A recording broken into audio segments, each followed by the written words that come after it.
طيب. بسم الله الرحمن الرحيم. السلام عليكم ورحمة الله وبركاته. الحمد لله والصلاة والسلام على رسول الله وعلى آله وأصحابه ومواله وبعد.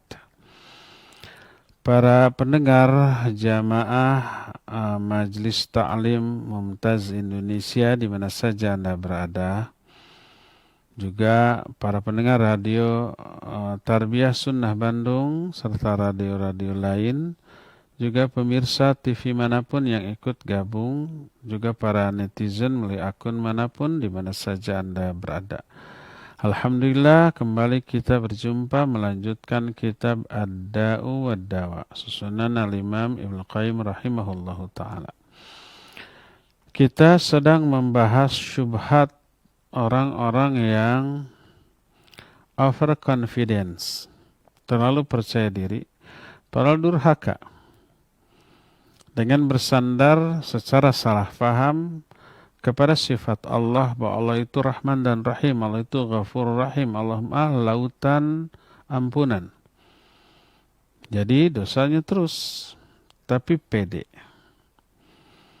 percaya diri bahwa tidak akan diazab. Padahal banyak nas Quran, hadis yang menjelaskan orang-orang durhaka itu akan pernah azab dunia dan akhirat. Pertemuan kemarin, Senin yang lalu, kita membahas azab dunia bagi para pendurhaka. Kita lanjut sekarang. Salah satu jenis azab dunia bagi para pendurhaka adalah diberinya penguasa yang zalim yang akan menyengsarakan hidup mereka. Jadi munculnya penguasa-penguasa zalim adalah azab bagi rakyat yang durhaka. Berdasarkan nas, hadis-hadis yang sahih tentang hal itu, dan dituturkan, diceritakan oleh para ulama. Nanti dikemukakan, kita bahas dalil-dalilnya. Dalam hadis riwayat Imam Ahmad bahwa Ibnu Umar radhiyallahu anhu menyatakan, sami'tu Rasulullah sallallahu alaihi wa alihi wasallam. Aku mendengar Rasulullah alaihi salatu wasallam bersabda, idza dhanna an-nasu bid-dinar wad-dirham wa tabaya'u bil-inah wa tabi'u adnabal baqar wa tarakul jihada fi sabilillah anzalallahu bihim bala'an la yarfa'uhu hatta yuraji'u dinahum. Rawahu Abu Daud bi isnadin hasan.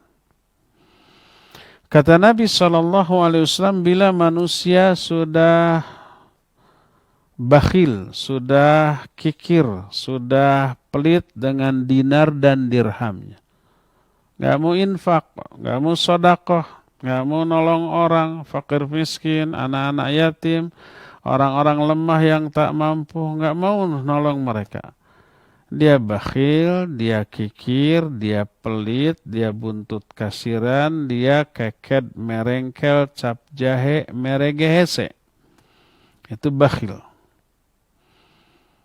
Itu kedurhakaan? Iya, itu kedurhakaan. Bila manusia sudah bakhil dengan dinarnya dan dirhamnya, dan mereka ini sudah berjual beli dengan sistem inah, jual beli yang mengandung unsur riba, menjual barang dengan pembayaran yang ditangguhkan lalu disiasati, direkayasa agar untungnya berlipat umpamanya, ya.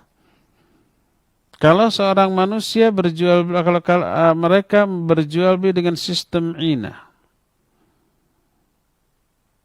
wa tabi'u adznabal baqar, terus mereka mengikuti ekor sapi.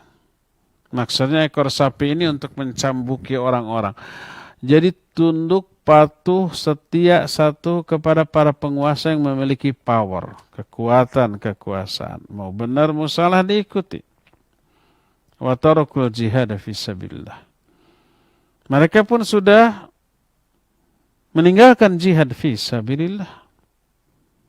4 nih. Bila manusia sudah kikir dengan uangnya. Kedua, melakukan sistem jual beli dengan mengandung unsur riba, yang disebut dengan jual beli dengan sistem inah. Yang ketiga, zalim dengan kekuasaannya. Keempat, meninggalkan jihad fi sabilillah. Anzalallahu bihim balaan. Allah akan turunkan kepada mereka musibah, bala. La yarfa'u hatta yuraji'u dinahum. Allah enggak akan angkat bala ini. Apa saja bala ini? Wabah termasuk COVID-19. Allah enggak akan angkat bala itu sampai mereka kembali kepada agama mereka. Sampai mereka itu meninggalkan kedurhakaan mereka. Taubat kembali kepada Allah Azza wa Jalla. Hadis ini riwayat Imam Abu Daud dengan sanad yang hasan. Lihat. Kedurhakaan Allah balas di dunia. Dengan bala. Dengan pandemik. Dengan wabah atau dengan apapun. Imam Ibnu Abi Dunya menukil hadis yang sanadnya sampai kepada Ibnu Umar. Dia berkata, laqad ra'aituna wa ma ahadun ahaqqa bidinarihi wa dirhamihi min akhihil muslim. Aku melihat kami, yaitu para sahabat, tak ada seorang pun yang merasa lebih berhak atas dinar dan dirhamnya daripada sesama saudaranya. Karena takut dengan azab dari Allah Azza wa Jalla terhadap hukuman bagi orang yang pelit, sehingga para sahabat itu merasa orang lain lebih berhak terhadap uangnya daripada dirinya sendiri.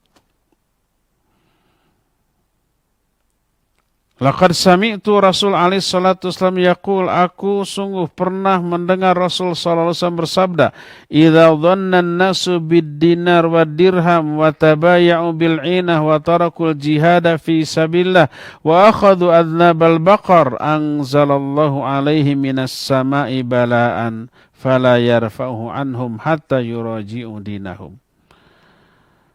Bila manusia sudah kikir dengan uangnya, dinarnya ataupun dirhamnya, rupiahnya, dolarnya atau realnya atau apapun.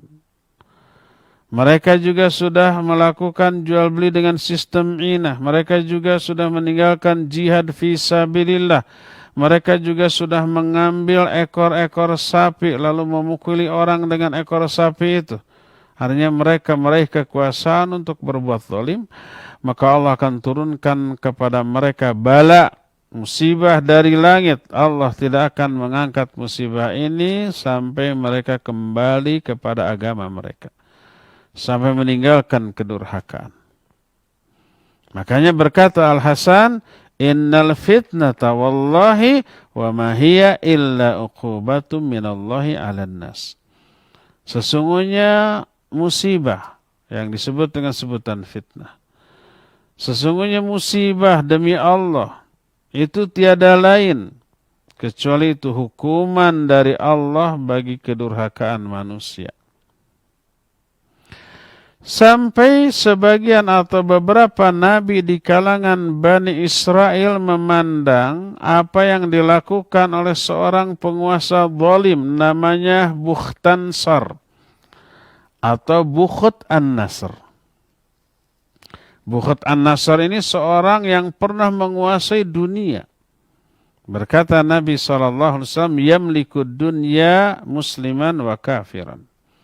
Dunia ini pernah dikuasai oleh 2 orang mukmin dan 2 orang kafir. Amal mu'minan Fasulaiman wa Dzulqarnain. Adapun 2 orang mukmin yang pernah menguasai dunia adalah Nabi Sulaiman dan Dzulqarnain. Dua-duanya saleh, mukmin. Jadi penguasa dunia. Wa amal kafiran fa Namrud wa Bukhtansar. Adapun 2 orang kafir yang pernah menguasai dunia adalah Raja Namrud dan Raja Bukhtansar. Jadi pernah ini sepeninggal Nabiullah Musa alaihi salatu wassalam, muncul penguasa sekitar abad 7 sebelum Masehi. Dia berbuat jahat, menjajah Bani Israel dan membunuhi banyak orang-orang soleh, membakar kitab Taurat. Sampai salah seorang nabi namanya Uzair yang oleh Allah pernah diwafatkan selama 100 tahun, kemudian dibangkitkan lagi. Maka dia menyuruh kepada murid-muridnya untuk mengimlakkan Taurat yang masih dihafal di kepala. Ditulis lagi. Karena semua Tauratnya dibakar oleh Bukhtansar ini. Jahatnya luar biasa. Maka mereka berkata, bima kasabat aidina sallatta alaina man la ya'rifuka wa la yarhamuna. Karena dosa-dosa yang telah kita lakukan, yang telah kami lakukan, ya Allah, kepadamu, maka engkau menguasakan kepada kami orang yang tidak mengenal dirimu dan tidak mengasihi kami. Bukhtansar ini tidak mengenal Allah karena kedurhakaan dan kekafirannya dan tidak menyayangi kalangan Bani Israel. Maka itu disebabkan karena dosa yang dilakukan oleh Bani Israel, Allah menguasakan penguasa yang jahat. Pernah Bukhtansar ini berkata kepada, menurut lisan orang Arab, Daniel, yang kemudian menurut lisan orang-orang Nasrani menjadi Daniel. Daniel itu bahasa Arab yang maknanya adalah bagus, yang maknanya adalah zaki, cerdas, smart, clever, pandai, pintar. Daniel mungkin berubah dalam lisan orang Masehi menjadi Daniel, wallahu a'lam. Tapi Daniel ini sebagian ulama menyebut salah seorang di antara Nabi Bani Israel atau minimal orang soleh menjadi pemimpin Bani Israel dari kalangan orang soleh. Berkata Bukhtansar kepada Daniel, saya lebih suka menyebut Daniel daripada Daniel karena versi Arab. Nah, Bukhtansar ini berkata kepada Daniel, "Malladzi sallatani ala qaumik?" Ini Bukhtansar ini orang yang durhaka, penguasa yang jahat, membunuhi Bani Israel, terutama orang-orang solehnya. Dia bertanya, "Malladzi sallatani ala qaumik?" Apa yang menjadi penyebab Allah memberi kekuasaan kepadaku untuk menjajah kalian, menjajah kaum kalian, kaum engkau, wahai Daniel. Dijawab oleh Daniel, sebagian ulama menyebut Nabi. Kata dia, "Idzamu khati'atika wa dzulmu qaumi anfusahum." Ada dua penyebabnya. Pertama, besarnya dosa dan kesalahanmu. Yang kedua, kezaliman kaumku terhadap sesama mereka. Kaum Bani Israel melakukan kezaliman terhadap diri sendiri atau kepada sesamanya dengan berbuat durhaka. Dihukum oleh Allah. Apa hukumannya? Diberilah orang jahat kekuasaan yang menjajah mereka lalu membunuhi mereka semua. Sampai Taurat dibakar oleh mereka. Orang-orang solehnya diburu dan dibunuh. Maka sang pemimpin orang soleh dari kalangan Bani Israel namanya Daniel menyatakan penyebabnya adalah kezaliman kaumku dan besarnya dosa dan kejahatan kalian.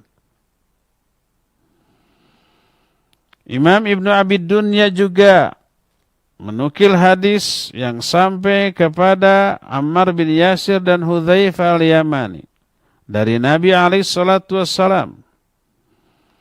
Berkata Nabi alaihi salatu wassalam, "Inna Allah azza wa jalla idza arada bil ibadi naqmatan amatal atfal wa qama arhaman nisa fatanzilun naqmah wa laysa fihim marhum. Apabila Allah menghendaki azab bagi hamba-hambanya karena kedurhakaan mereka. Allah tidak pernah zalim, tidak mungkin Allah mengazab orang soleh, enggak. Tapi kenapa orang soleh banyak menderita? Itu bukan karena azab, tapi ujian, cobaan. Kalau yang diazab orang-orang durhaka. Apabila Allah ingin mengazab hamba-hambanya, maka Allah akan matikan anak-anak mereka. Allah akan mandulkan rahim wanita-wanita mereka, maka turunlah kemudian azab. Tak ada seorang pun di kalangan mereka yang memperoleh rahmat. Dari Malik bin Dinar dia berkata, qara'tu fil hikmah yaqulullahu azza wa jalla. Aku membaca kisah-kisah hikmah. Maka ada dalam satu kisah Allah di sana berfirman, Anallahu malikul muluk, qulubul muluk biyadi, faman ata'ani ja'altuhum alaihi rahmah, wa man asani ja'altuhum alaihi niqmah, fala tusghilu anfusakum bisabbil muluk, walakin tubu ilayya u'attifuhum alaikum. Ini rahasia. Kenapa rakyat diberikan penguasa yang zalim dan bagaimana caranya agar penguasa ini memperoleh hidayah baik kepada rakyatnya. Ini rahasianya. Allah berfirman, aku adalah Allah, Raja bagi seluruh penguasa. Hati-hati para penguasa berada di tanganku. Yang membolak-balikan hati manusia termasuk hati penguasa kan Allah ya. Jahat tidaknya penguasa kepada rakyatnya Allah yang ngatur. Maka siapa orang yang mentaati aku akan jadikan para penguasa ini rahmat bagi rakyat yang taat kepadaku. Penguasanya akan baik, akan peduli kepada kesejahteraan rakyat yang dipimpinnya, nggak akan egois, nggak akan zalim, nggak akan korupsi, tapi akan sayang kepada rakyat. Kalau rakyat itu taat, Allah ingin memberi anugerah kepada rakyat yang taat dengan cara hati penguasanya dibikin baik dan penyayang. Waman asani, tapi siapa yang maksiat kepadaku di kalangan rakyat, ja'altuhum alaihi niqmah, aku jadikan para penguasa itu sebagai azab bagi mereka. Azab bagi rakyatnya yang maksiat. Fala tusfilu anfusakum bisabil muluk, maka jangan sibukkan diri kalian dengan mencela para penguasa.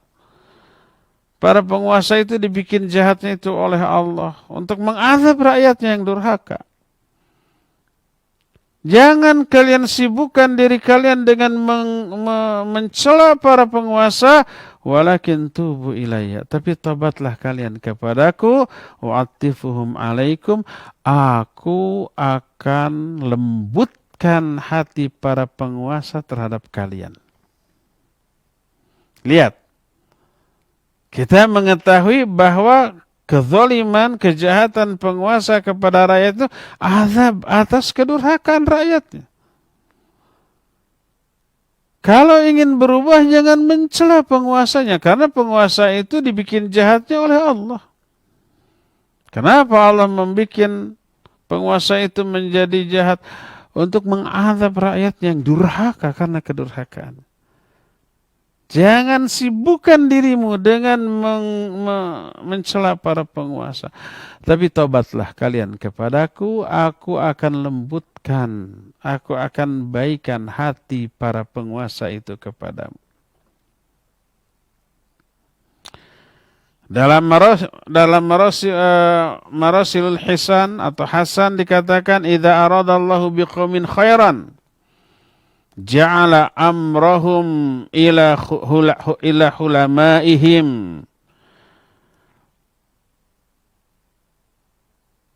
wa fi'ahum inda sumahaihim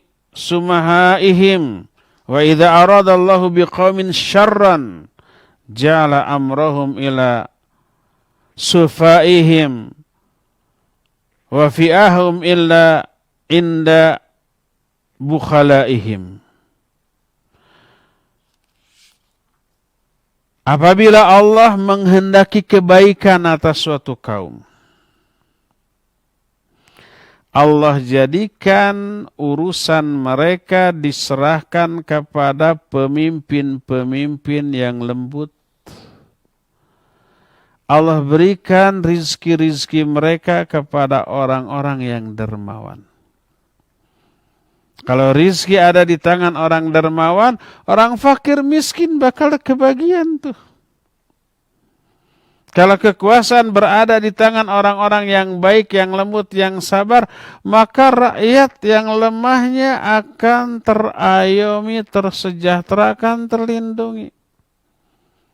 Itu kalau Allah menghendaki kebaikan bagi suatu kaum karena ketaatan kaum itu. Allah pilihkan tuh pemimpin-pemimpin yang baik, yang soleh.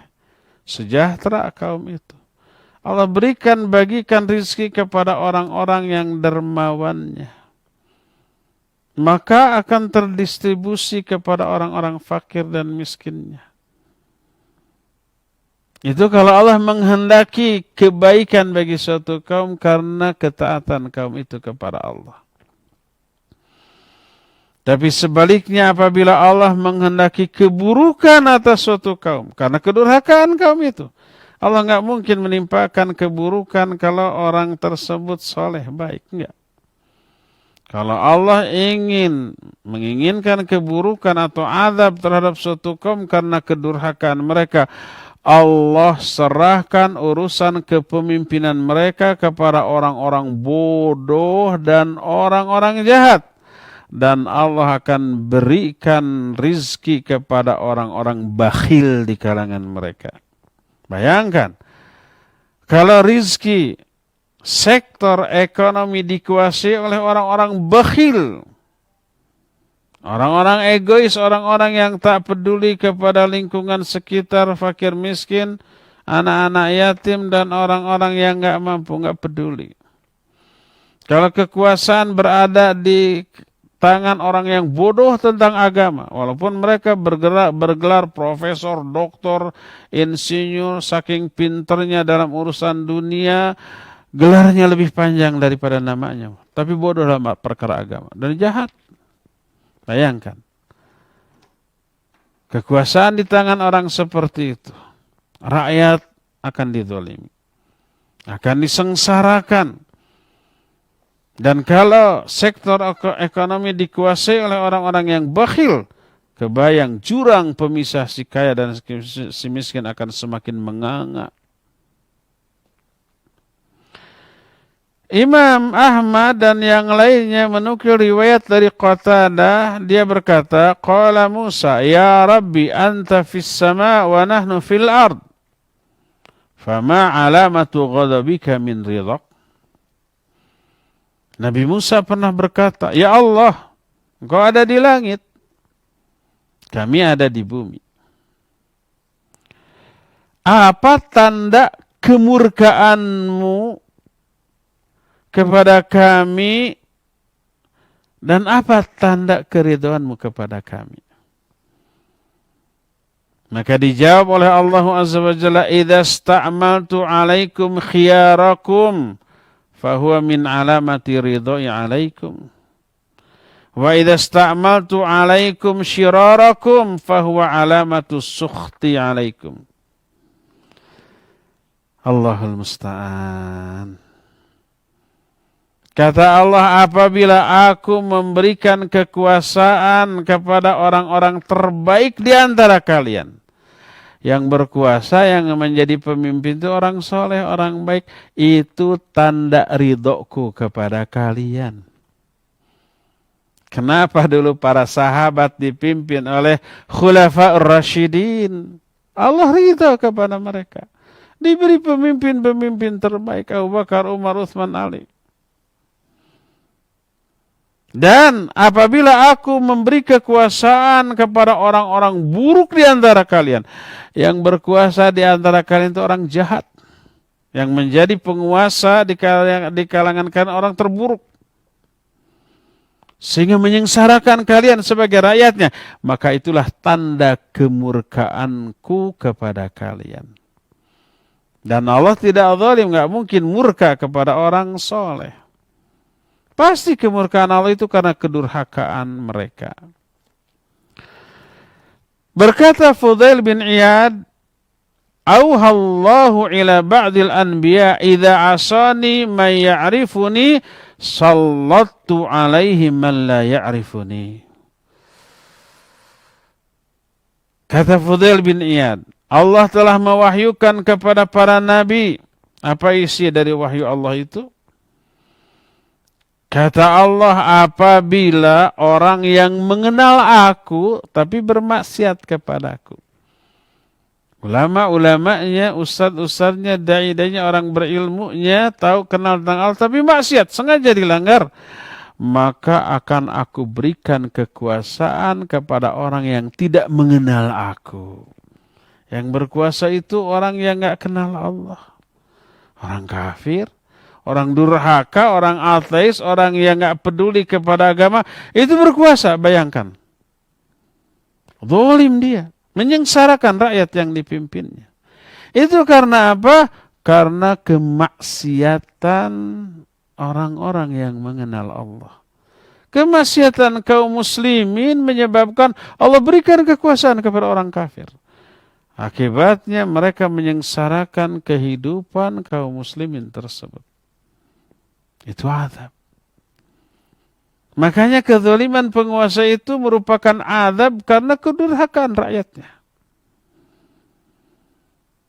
Sebuah hadis yang marfu dari Ibnu Umar radhiyallahu anhuma, berkata Nabi alaihi salatu wassalam, "Walladzi nafsi biyadihi la taqumu as-sa'atu hatta yab'atsallahu umara'a kadhibah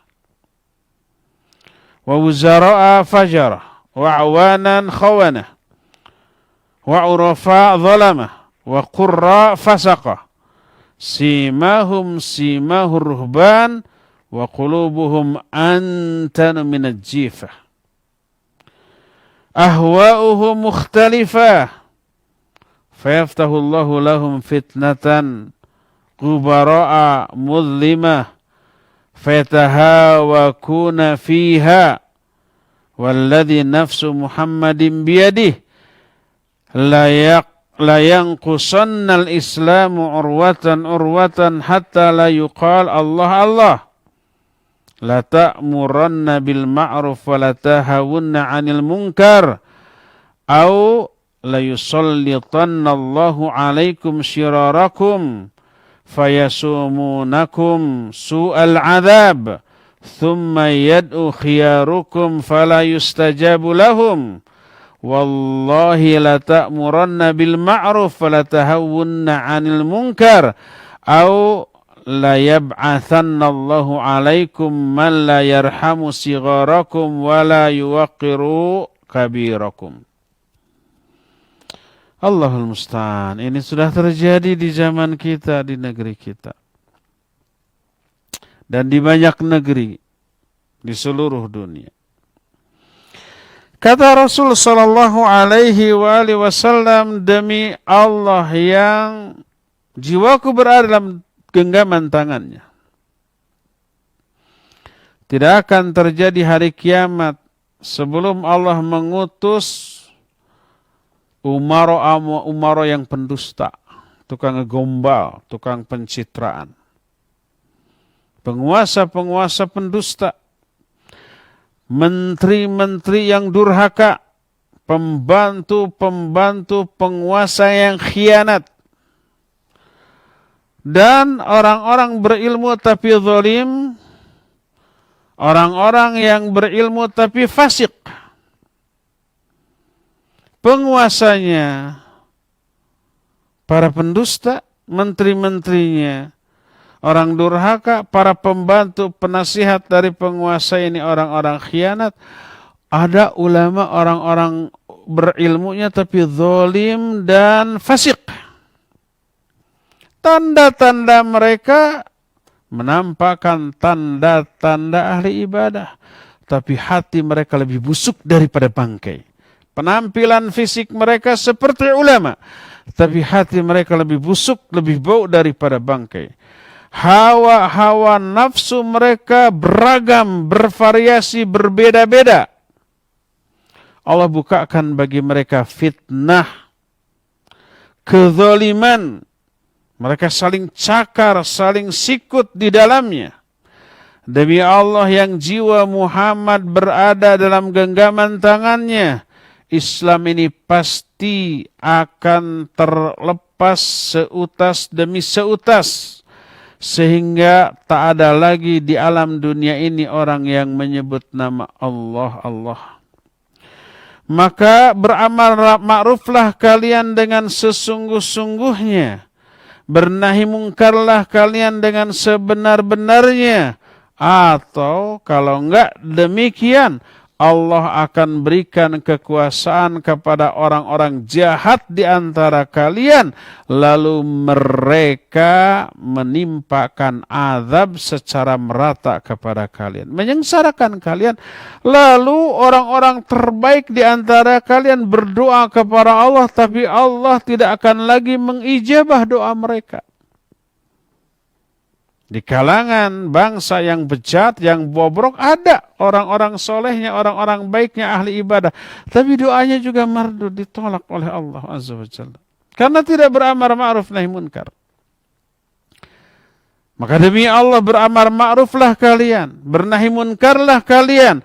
Atau nanti Allah akan mengutus penguasa yang menguasa kalian, orang yang tidak menyayangi orang-orang kecil di antara kalian dan tidak menghormati orang-orang besar di antara kalian.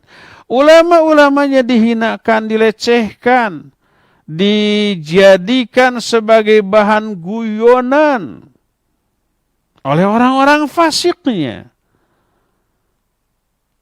Dan ini apakah sudah terjadi? Banyak. Orang-orang yang dianggap berilmunya, ulamanya dilecehkan, dihinakan, dicaci, dimaki secara terbuka oleh orang-orang durhaka di kalangan mereka. Dalam Mu'jam At-Tabrani dan yang lainnya ada hadis dari Sa'id bin Jubair dari Ibnu Abbas radhiyallahu anhuma. Berkata Rasul sallallahu alaihi wa alihi wasallam,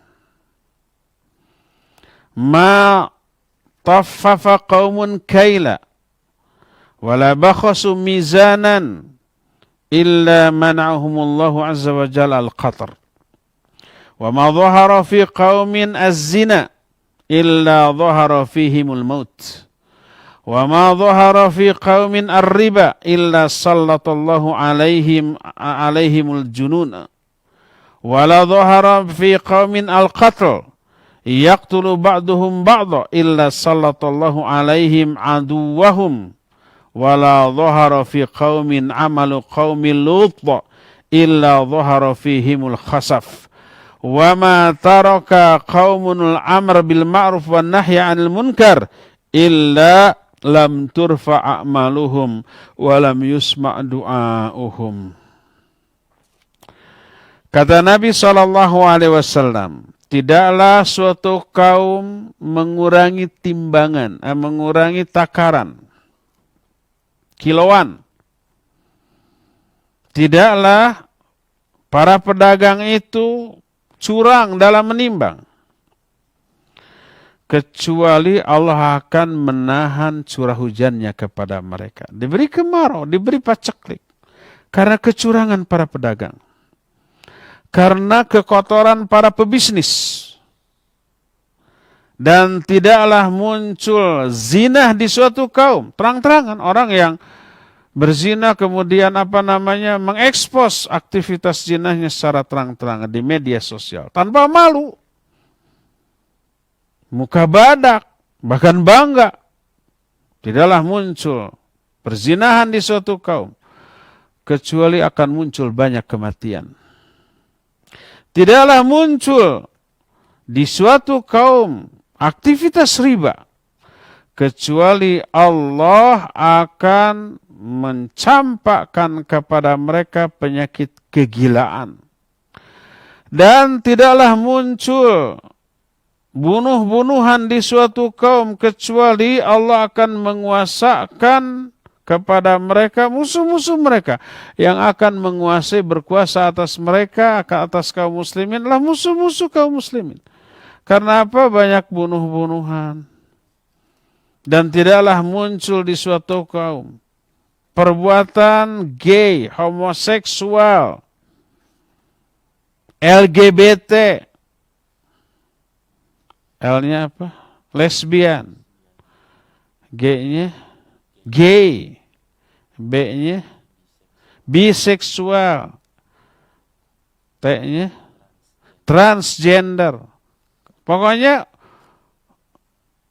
amalan kaum Nabi Lut, hubungan sesama atau ACDC, bisa sesama jenis, bisa beda jenis. Tidaklah muncul perbuatan LGBT seperti ini, kecuali akan muncul khasaf. Khasaf itu diamblaskannya orang ke dalam tanah. Longsor ke, amblas ke, terkubur, dan yang sejenisnya. Dan tidaklah suatu kaum meninggalkan amar ma'ruf nahi munkar, kecuali amal-amal mereka tidak akan diangkat dan doa-doa mereka tidak akan dikabul. Amal tidak akan diangkat itu artinya amalnya ditolak, tidak diterima oleh Allah Azza wa Jalla. Lihat, semua dosa itu menimbulkan efek pada kehidupan ekonomi, efek kepada lingkungan alam, efek kepada kehidupan sosial. Pedagang jujur, curang, kemarau panjang, lingkungan rusak. Orang banyak berzina, banyak kematian mendadak. Orang banyak melakukan riba, banyak muncul orang-orang stres yang gila. Orang melakukan bunuh-bunuhan, negaranya dikuasai oleh musuh dari segala sektor, ekonominya, politiknya, sosialnya, apalagi medianya. Orang melakukan LGBT, banyak terjadi longsor dan diamblaskannya ke muka bumi. Orang meninggalkan amar ma'ruf nahi munkar, berakibat amalnya ditolak, doanya tidak dikabul oleh Allah Azza wa Jalla. Dampak kedurhakaan itu berimbas ke seluruh sektor kehidupan. Sektor ekonomi, sektor politik, sektor sosial, termasuk lingkungan. Dalam Musnad Ahmad dan yang lainnya, sebuah hadis dari Aisyah radhiyallahu anha.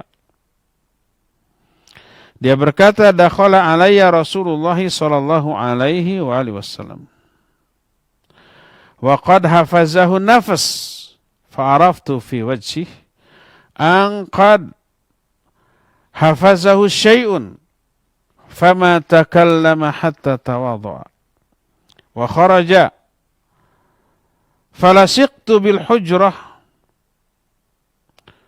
fas'ida al mimbar fahamidallah wa athna alaihi thumma qala ya ayuhan nas innallaha yaqulu lakum murru bil ma'ruf wanhau 'anil munkar qabla an tad'uni fala ujibukum fatastansiruni fala ansurukum wa tas'aluni fala u'tikum. Kata Aisyah, Rasul sallallahu alaihi wasallam masuk menemui aku. Kelihatannya beliau sedang resah, gelisah, sedang risau dan galau. Aku mengetahui itu dari ekspresi wajahnya, bahwa ada sesuatu yang mengganggu perasaannya. Beliau tidak berbicara apa-apa, masuk rumah lalu berwudu. Setelah itu keluar lagi, nggak ngomong apapun kepada Aisyah radhiyallahu anha. Aku tempelkan telingaku ke dinding rumah, dinding kamarnya karena berbatasan dengan masjid. Beliau naik ke atas mimbar, kemudian berkhutbah, memuji Allah dan menyanjungnya, lalu berkata, "Wahai manusia, sesungguhnya Allah telah berkata kepada kalian, perintahkan perbuatan ma'ruf, larang orang-orang dari kemungkaran, sebelum nanti kalian berdoa kepadaku, tapi aku tidak akan ijabah doa kalian. Sebelum kalian memohon pertolongan kepadaku, tapi aku tidak akan menolong kalian. Sebelum kalian meminta sesuatu kepadaku, tapi aku tidak akan memberikan apa yang kalian minta." Efek dari meninggalkan amar ma'ruf nahi munkar, doanya tidak dikabul. Permohonannya ditolak, permintaannya pun tidak ditunaikan oleh Allah Azza wa Jalla. Inilah beberapa bentuk beberapa bentuk azab di dunia karena kedurhakaan orang. Berupa apa? Diberi penguasa yang zalim. Berupa apa lagi? Berupa amal-amalnya ditolak. Doa-doanya tidak dikabulkan. Diberikan sanksi ekonomi berupa kesulitan secara ekonomi. Tidak diberi hujan. Sanksi sosial berupa apa? Adanya kegilaan, stres, dan yang lain-lainnya. Sanksi politis berupa apa? Dikuasai oleh musuh. Dan seterusnya, dan seterusnya. Inilah beberapa bentuk dari apa? Dari azab dunia bagi warga yang durhaka. Maka berkata Al-Umari, seorang zuhud, "Inna min ghaflatika an nafsik wa iradika anillah antara ma yuskhitullaha fatatajawazahu wa la ta'muru fihi wa la tanha anhu khaufan mimman la yamliku li nafsi dharra wa la naf'a." Kata Al-Umari, seorang ulama yang zuhud, sesungguhnya di antara kelalaianmu terhadap dirimu, berpalingnya kamu dari Allah adalah engkau melihat perbuatan yang mengundang murka Allah, kamu melewatinya, kamu tapi tidak memerintahkan orang itu berbuat baik dan tidak melarang. Jadi dibiarkan, tidak beramar ma'ruf nahi munkar. Karena apa?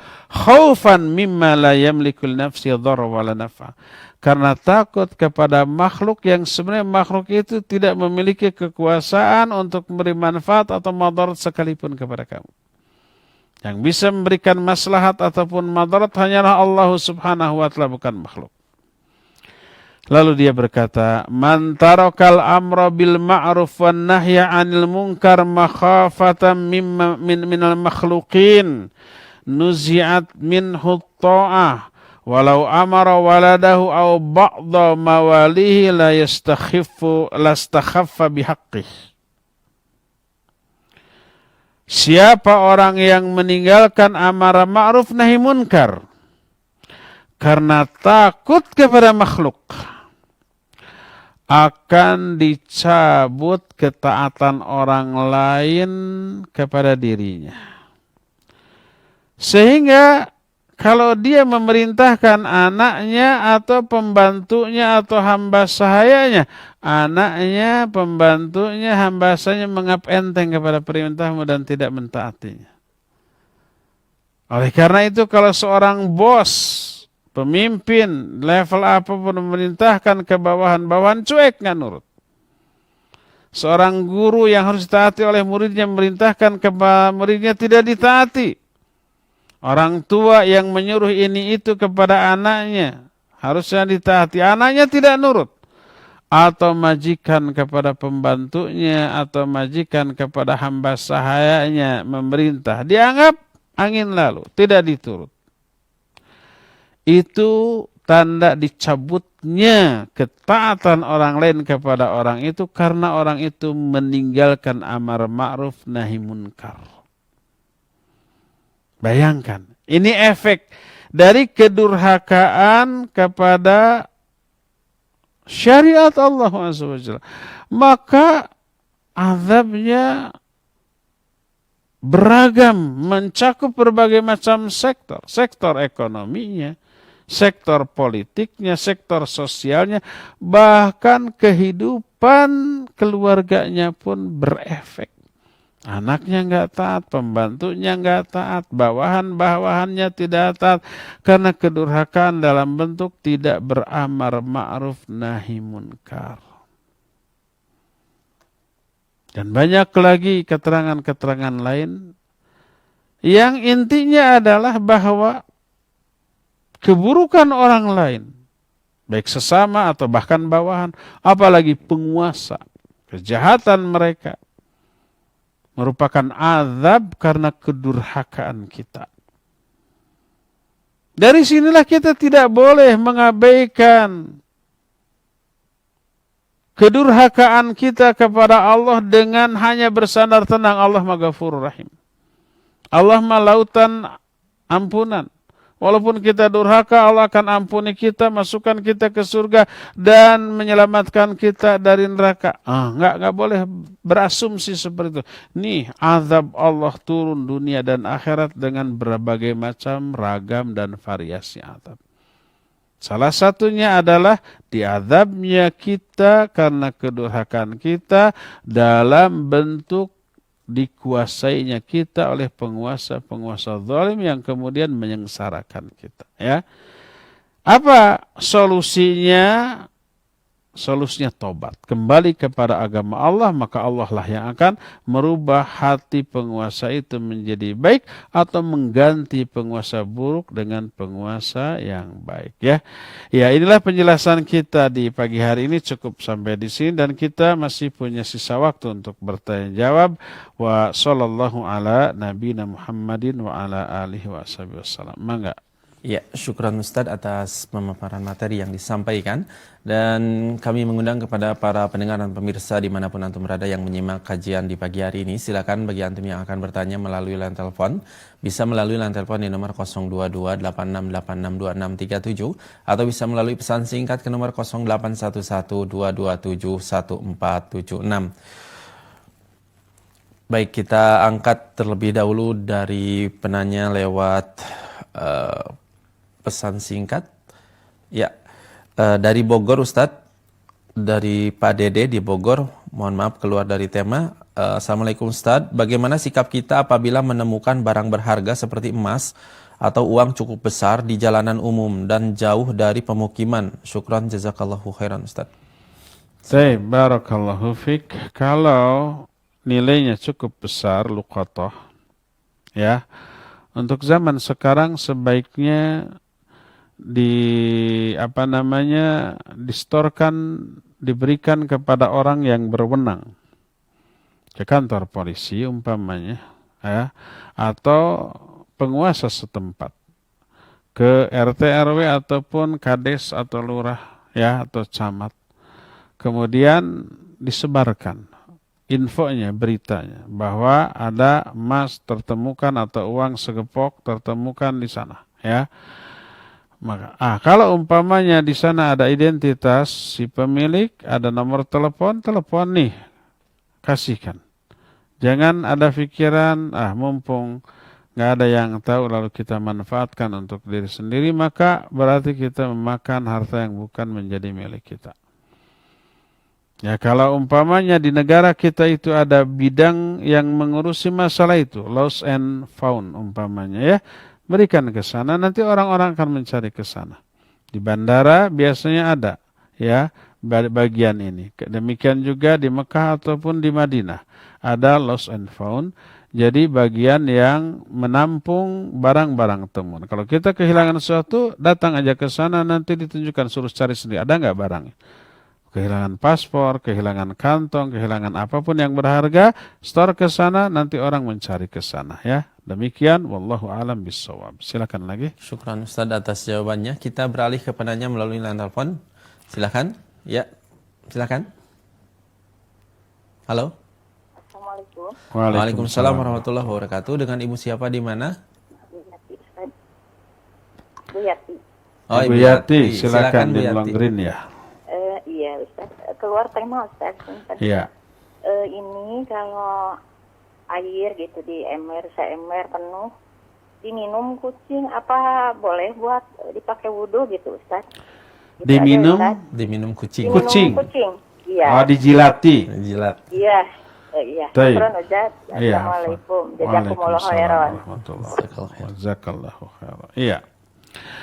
Barakallahu fiik. Pertama, kucing bukanlah binatang najis. Berbeda dengan anjing. Ya, ketika Nabi SAW ditanya tentang kucing, beliau menyatakan, hiya minat tawafina alaikum. Kucing itu termasuk binatang yang suka tawaf kepada kalian. Muter-muter ngeliling gitu ya. Kita diam, dia menggosok-gosokkan badannya kepada kita. Kita jalan, dia ikut malah kadang-kadang menghalangi langkah kita. Kadang-kadang kita tersandung. Saya sering berkali-kali tersandung tuh. Ketika umpamanya berjalan, kucing ikut, itu masuk ke sela-sela antara dua kaki kita, tersandung, jatuh ya. Itu menunjukkan tidak najis dan boleh badannya ataupun air liurnya, maka tidak menjadi najis ya. Jadi kalau air di ember dijilat oleh si kucing, maka air itu tetap suci dan tidak najis. Boleh nggak diminum? Kalau secara syar'i tidak haram, boleh, tapi dari segi kesehatan coba tanyakan ke dokter, dan saya tidak bisa menjawab tentang bahayanya itu. Tapi secara syar'i, secara hukum syar'i itu halal, tidak haram. Nah, boleh nggak dipakai wudhu ataupun mandi? Ya, air yang tadinya tohir dan mutahhir, suci dan mensucikan. Mana suci, dia tidak najis. Makna mensucikan bisa dipakai bersuci, berwudhu dan seterusnya. Maka bila kecampuran benda suci, apapun benda suci itu, maka tetaplah dia tohir dan mutahhir. Dia suci dan boleh dipakai berwudu selama tidak berubah salah satu di antara tiga sifatnya. Tiga sifat ini, pertama warnanya tetap bening, tidak menjadi kuning, tidak menjadi putih gitu ya. Kedua, aromanya tetap aroma air. Tidak beraromanya air mah. Tidak menjadi ada bau-bau tertentu, asam atau amis, enggak. Ketiga, rasanya. Rasanya kalau dijilat atau diminum tetap rasa air. Rasa air gimana ya? Hambarnya. Tidak menjadi agak asin nih, enggak. Ada asamnya, ada manis, enggak. Kalau tidak berubah salah satu di antara tiga warna tersebut karena kemasukan barang yang suci, maka dia tetap suci dan mensucikan, boleh dipakai berwudu. Kecuali kalau berubah salah satu di antara tiga sifat, maka dia tetap suci tapi tidak bisa dipakai untuk bersuci. Seperti air bening. Masukkan umpamanya teh. Jadi air teh. Ada yang berubah di antara tiga sifatnya? Iya, berubah. Warnanya berubah. Jadi warna kekuning-kuningan. Baunya berubah jadi bau teh. Rasanya berubah, tidak hambar lagi. Berarti dia suci. Halal untuk diminum tapi tidak bisa dipakai untuk berwudu. Ya boleh kita berwudu dengan air teh walaupun itu suci.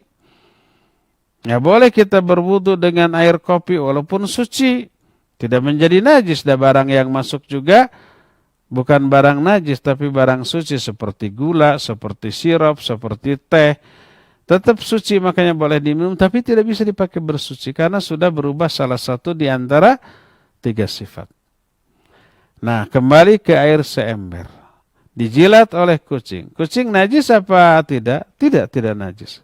Kecuali kalau kucing itu di sana ya najis, jangan. Tapi kalau sekedar dijilat tidak menjadi najis. Nah, sekarang lihat salah satu di antara tiga sifat itu berubah apa tidak. Coba lihat warnanya setelah dijilat jadi merah apa jadi hitam atau jadi kuning. Oh enggak, tetap. Berarti satu tetap. Dua, aromanya dihirup coba. Dicium. Diambean, bukan dicium, dikis. Diambean. Apakah ada bau kucing? Enggak ada. Ketiga, coba jilat. Airnya bukan kucingnya. Ada warna yang berubah, ada rasa yang berubah. Oh, jadi asam. Maka kalau jadi asam nggak boleh. Walaupun tidak najis. Tapi tidak boleh dipakai bersuci. Tapi kalau tiga-tiganya tetap seperti air, warnanya, rasanya, juga baunya, maka boleh dipakai untuk berwudu sekalipun sudah kena benda yang suci. Ya, wallahu alam. Silakan. Baik, syukran Ustaz atas jawabannya. Kita beralih ke penelpon selanjutnya. Ya, silakan. Assalamualaikum Waalaikumsalam warahmatullahi warahmatullahi wabarakatuh. Pak Mulyono, silakan. Ya, Pak. Ustaz, saya mau tanya. Iya. Ya, sesuai dengan temanya tadi, saya mau tanya. Sekarang itu di Indonesia aja nggak usah luar negeri, banyak perbuatan yang keji, pembunuhan, riba.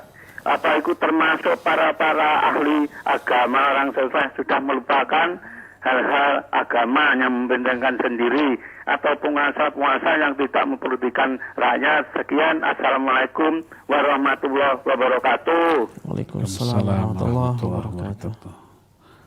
Apa pertanyaan itu? Banyak kezaliman, banyak yang terjadi Ya, di sini. Apakah itu merupakan ke hasil dari kezaliman para ulamanya? Iya. Pak Mulyono, barakallahu fiik, ya. Tadi dikatakan bahwa salah satu bentuk dari azab di dunia itu adalah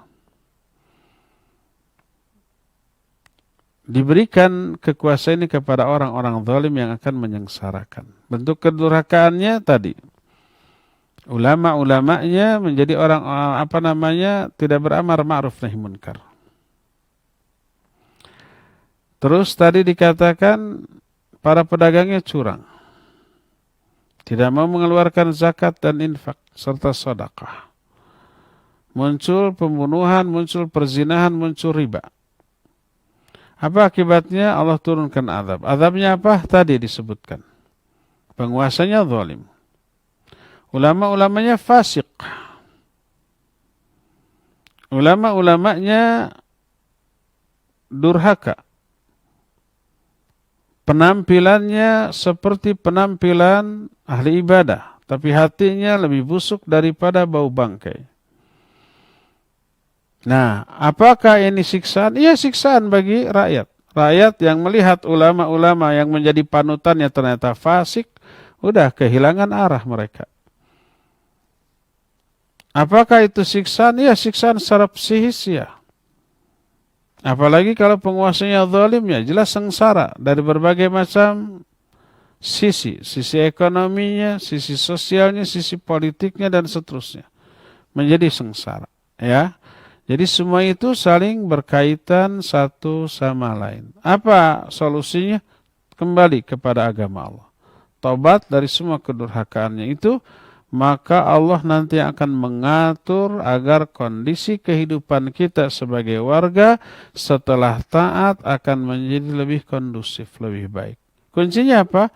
Bukan mencela para penguasanya, bukan memerangi secara terang-terangan kepada mereka yang hanya akan menimbulkan madarat, tapi berhentilah dari kedurhakaan kita, tobatlah kepada Allah Azza wa Jalla, selebihnya nanti Allah yang akan mengatur.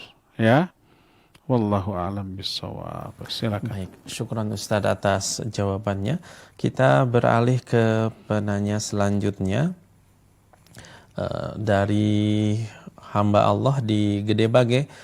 Beliau bertanya, Ustadz, saya ingin bertanya, awal pernikahan saya tinggal sama mertua selama 1 bulan lebih, nggak ada masalah apapun antara saya dengan mertua. Terus saya ikut suami. Rumah tangga kami nggak ada masalah karena saya orangnya nggak banyak menuntut suami. Kebetulan pas ada sedikit cekcok, tiba-tiba suami saya bilang ke saya, katanya saya mengatain mertua matamu buta. Saya kaget karena nggak pernah ngomong begitu. Dari situ saya bersumpah di depan suami saya dengan mengatakan seperti itu. Kalau saya mengatakan seperti itu, saya nggak bisa berdiri dan mati saat ini juga. Yang ingin saya tanyakan, satu, durhakakah saya terhadap suami karena saat mengucapkan sumpah itu dengan nada keras? Karena terlalu sakit hati, saya dituduh suami yang saya nggak melakukannya. Yang kedua, jika saya tanya kepada mertua di hadapan suami tentang perkataan saya itu, apakah saya termasuk istri atau menantu yang durhaka ya Ustadz? Syukron jazakallahu khairah atas jawabannya. Silakan Ustadz. Taib, barakallahu fiik. Semoga Allah Azza wa Jalla memudahkan urusan rumah tangga si penanya tadi ya. Dilembutkan seluruh hati orang-orang bertikai di sana, disatukan kembali oleh Allah dan kembali menjalani kehidupan rumah tangga secara kondusif ya. Taib, kalau ada tuduhan dari suami bahwa kita pernah mengata-ngatai mertua dengan perkataan yang tidak layak, tapi kita tidak merasa. Pertama, boleh kita bersumpah. Sumpahnya wallahi. Nggak ada yang lain. Wallahi, demi Allah, saya tidak pernah berkata demikian. Si suami yang nuduh cukup dengan itu. Karena kewajiban yang dituduh adalah bersumpah. Nah, kalau si suami kekeh, dia wajib mendatangkan bukti atau saksi, rekaman atau orang lain yang mendengar. Karena Nabi SAW menyatakan al-bayyinatu 'alal mudda'i wal yaminu 'alal mudda'a alaih. Dalam riwayat lain wal yaminu 'ala man ankar. Kata Rasul SAW menunjukkan bukti adalah kewajiban bagi si penuduh. Sedangkan bersumpah adalah kewajiban bagi orang yang dituduh.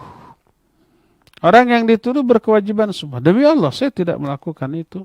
Saya tidak mengatakan itu. Cukup itu.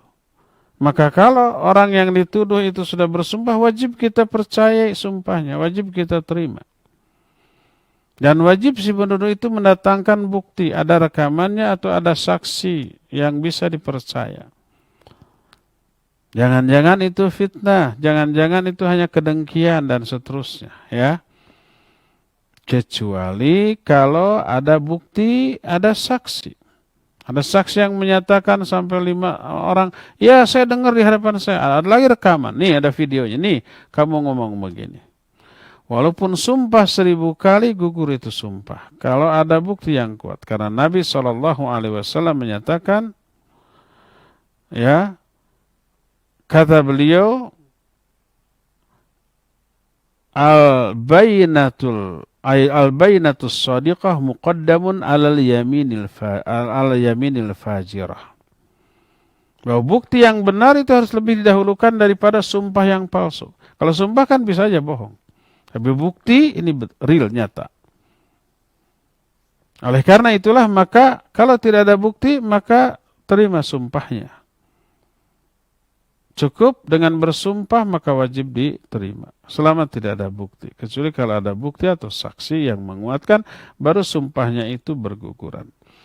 Boleh nggak si istri minta dipertemukan dengan mertua? Boleh tentu saja. Ya, kalau tetap kekeh yuk bertemu dengan mertua. Tapi ingat, sikap kepada mertua harus sebaik dan selembut mungkin. Jangan ada kata-kata, mah jangan gitu, nuduh kesekapan, coba sambil melotot, sambil membentak, sambil bersuara tinggi. Ya jangan. Ungkapkan dengan cara yang santun. Ma, barangkali saya yang lupa, saya yang hilaf. Rasanya saya tidak pernah demi Allah. Apa betul mas saya pernah ngomong seperti itu? Saya demi Allah tidak pernah. Boleh dikonfrontir ya boleh, tapi dengan cara yang baik. Ya, mungkin mama salah dengar atau kadang kalau orang tua salah orang. Dia umpamanya pernah ada yang mengatakan begitu tapi orang lain, tapi dalam pikirannya si anu sering yang seperti itu, apalagi sudah sepuh. Seringkali umpamanya dulu ya, ibu saya rahimahullah, kalau nyebut ke saya, nama yang disebut nama adik saya. Dan kalau menyebut adik saya, yang disebut nama saya. Kalau ke istri saya, nyebutnya nama kakak ipar saya yang lain. Istri dari kakak saya. Ke istri kakak saya, nyebutnya nama istri saya. Suka begitu tuh. Atau saya pernah berkata ke ibu saya begini. Udah beberapa hari atau berapa bulan seterusnya, ibu saya bilang ke saya, adikmu si Fulan pernah berkata begini. Padahal itu perkataan saya. Tapi dalam pikiran dia begitu. Mungkin begitu ya mungkin. Maka harus dimaklumi kalau orang tua seperti itu mungkin sudah kena penyakit yang berkaitan dengan saraf ingatan yang disebut dengan bisa Alzheimer, bisa demensia atau pikun atau yang sejenis itu ya. Maka suami tidak boleh menuduh dengan tuduhan tanpa bukti dan tanpa saksi. Durhaka nggak si istri kalau minta dikonfrontir dengan mertua? Ya tergantung cara. Kalau caranya baik tidak durhaka. Kalau caranya kasar ya durhaka karena kekasarannya bukan karena dikonfrontasinya dengan orang tua dari suaminya tersebut ya. Apakah istri durhaka nggak kalau umpan nadanya meninggi? Iya nggak boleh.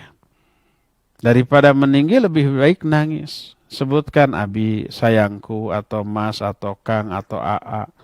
Demi Allah saya tidak pernah dan tidak mungkin berani berkata begitu kepada orang tua. Jangankan ke orang tua, ke orang lain yang tidak kenal pun nggak mungkin dikatakan kamu buta. Apalagi ke orang tua sendiri, mertua sendiri. Demi Allah saya tidak.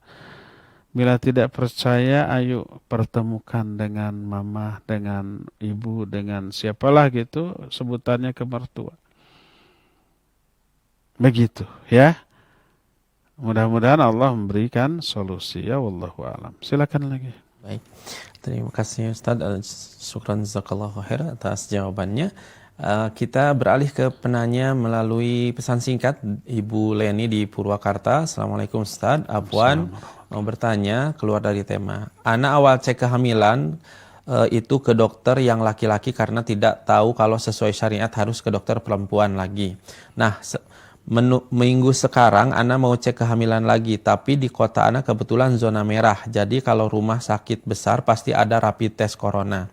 Sementara rumah sakit yang dokternya laki-laki itu rumah sakit ibu anak tidak menerapkan prosedur itu. Menurut suami mending sekalian ke dokter laki-laki yang sebelumnya saja karena suami takut ada apa-apa kalau nanti lahiran mesti rapid itu ini.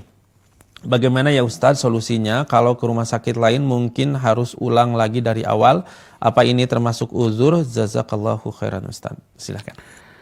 Ya wa jazakillahu khairan Ibu Leni di Purwakarta ya. Ya barakallahu fiik. Semoga dilancarkan ya kehamilannya. Sampai proses melahirkan, anaknya sehat, ibunya sehat, dan anaknya kelak menjadi anak yang soleh atau solihah ya. Semoga dijauhkan dari COVID atau penyakit lain yang bisa membahayakan. Pertanyaannya apa? Oh ya dokter ya, ke dokter laki-laki. Iya, hukum asal tidak boleh wanita berobat ke dokter laki-laki. Apalagi dokter kandungan, apalagi pada saat melahirkan ditangani oleh laki-laki. Jelas aurat kelihatan. Padahal banyak dokter wanita atau bidan. Hukum asal tidak boleh. Ya. Kecuali apabila dalam kondisi yang darurat tak ada dokter wanita. Baru. Ad-darurah tubihul mahdurah. Kondisi yang darurat membolehkan hal yang tadinya terlarang. Menjadi boleh. Adapun selama belum sampai pada kondisi darurat, maka tidak boleh. Nah, sekarang lihat, apakah cek kehamilan merupakan sesuatu yang daruri? Kalau tidak, umpamanya hanya ngecek saja, ya, tidak ada penanganan khusus karena masalah yang sedang dihadapi, enggak, cuma ngecek. sehat atau tidak, ya, bagaimana posisi bayi, cuma ngecek. Itu tidak sampai kepada kondisi yang darurat. Itu yang pertama. Kedua, ada dokter wanita tapi agak beresiko, dalam arti lebih mahal karena lebih jauh, mungkin bayarnya lebih mahal, dan ada tes COVID atau yang disebut dengan rapid atau swab. Apakah itu masuk kondisi susah yang tidak bisa? Tidak. Itu masuk kondisi yang bisa dilakukan. Lebih baik berkorban sedikit. Baik dari segi harta, waktu, ataupun fisik, karena lebih lelah, karena lebih jauh. Mungkin lebih mahal, lebih jauh, dan agak prosedural. Ada rapid test terlebih dahulu. Nggak masalah.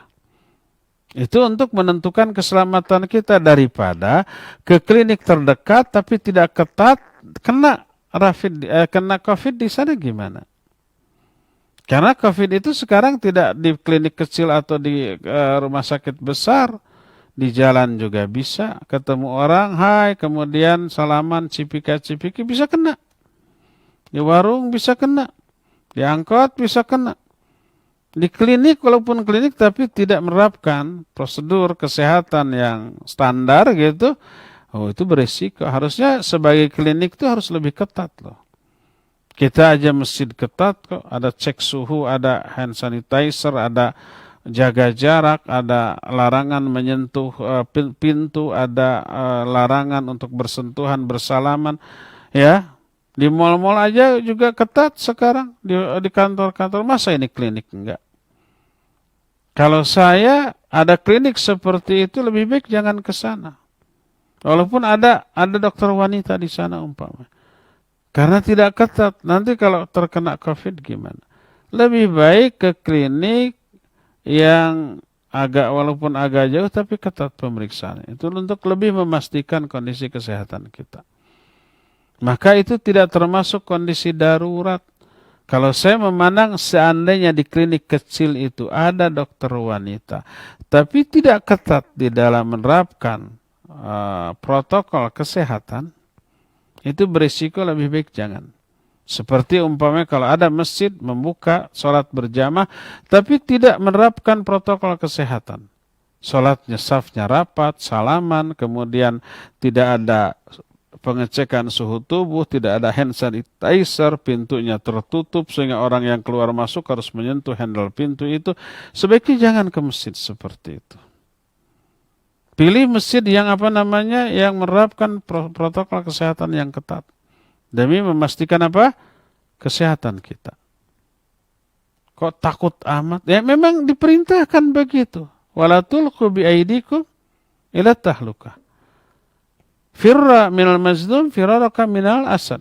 Itu perintah Al-Quran dan Sunnah. Harus dihindari hal-hal yang bukan karena takut tidaknya. Kalau kuda sudah berusaha maksimal kemudian kena, ya itu qadarullah. Kita kan punya iman kepada takdir lah. Kalau belum takdir mah nggak akan kena. Tapi wajib berikhtiar dong ya. Wajib berusaha. Kalau sudah ikhtiar maksimal, berusaha maksimal terus kena, itu takdir. Jangan sampai umpamanya tenang, sebelum takdir mah nggak akan kena.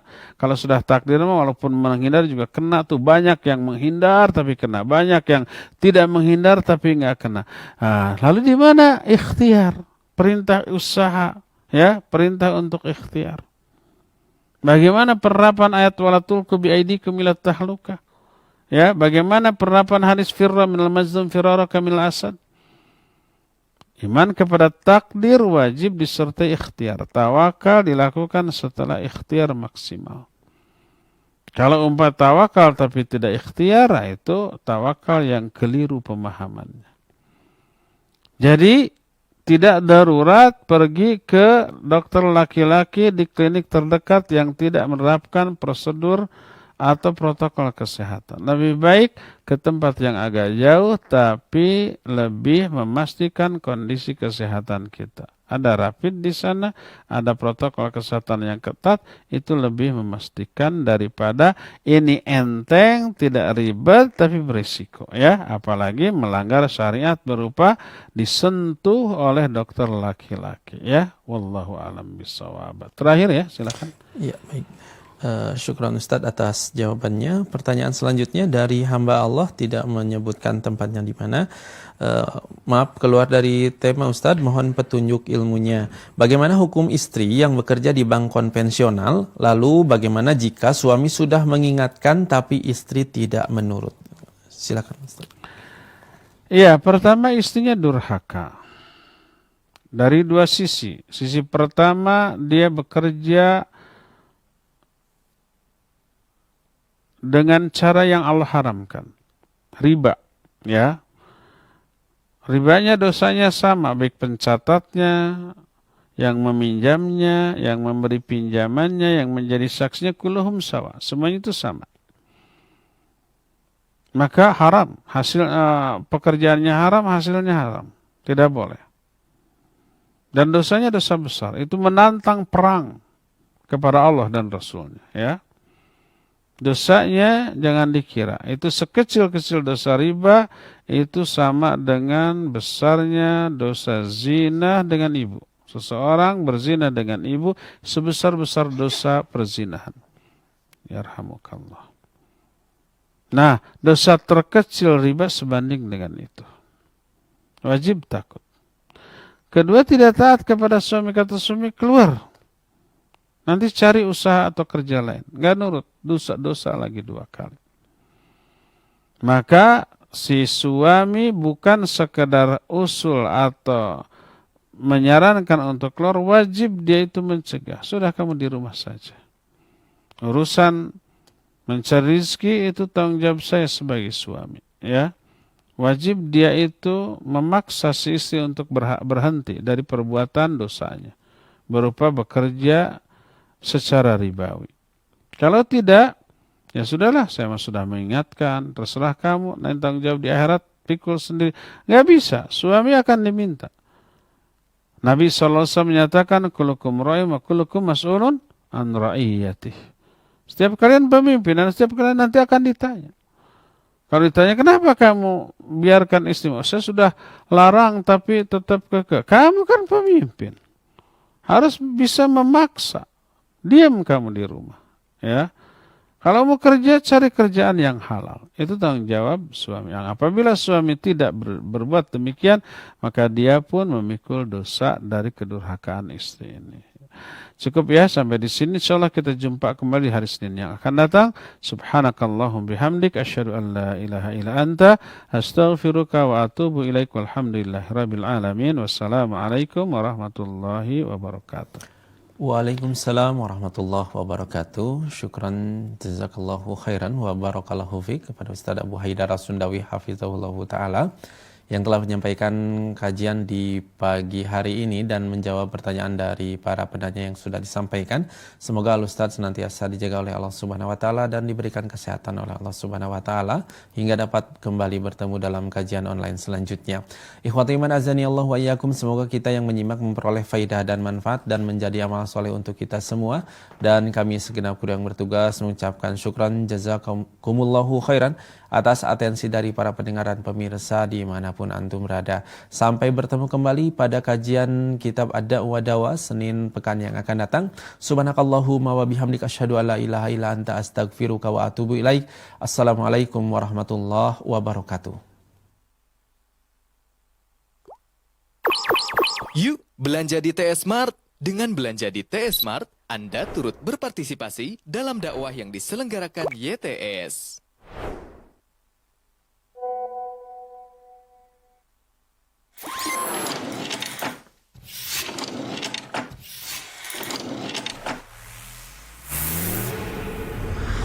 Tarbiyah Sunnah Channel. Lillah Nyunnah